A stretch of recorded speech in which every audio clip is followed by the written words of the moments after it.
Thank you.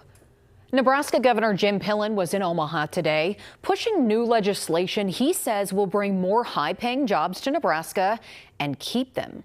This is all wrapped up into LB 1165, introduced on the governor's behalf, called the Grow the Good Life Initiative.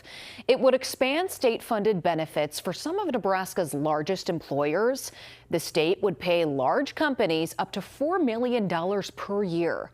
It's all based on how many full-time Nebraska employees the company has. That cap would expand to $5 million per year if the company is involved in a merger with another company outside of the state. Union Pacific's proposed merger with Norfolk Southern is an example of that type of situation. Now, the bill also includes construction in $5 million in construction grants for large companies involved in mergers. You are going to be paid better than anywhere else in the country, and businesses are going to be rewarded to be able to do that. Elkhorn Senator Brand von Gilleren introduced this bill on Pillen's behalf. He says this is a targeted investment which will ultimately pay for itself with added tax revenue.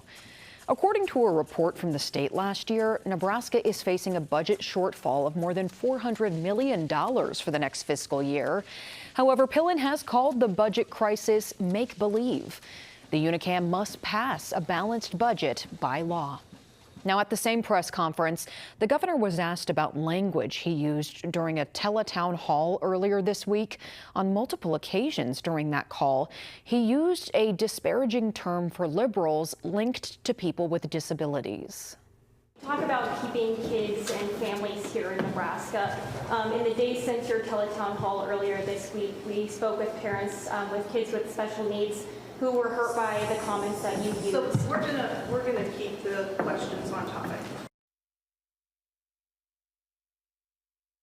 Which supports people with disabilities had this to say in response to Pillen's comments during the teletown hall earlier this week. In part, quote, "We strongly condemn Governor Pillen's repeated use of a derogatory term. That word is rooted in ableist language that dehumanizes people with disabilities and reinforces harmful stereotypes we have spent decades working to dismantle." Well, a proposal in the Unicam to give firefighters with cancer easier access to workers' comp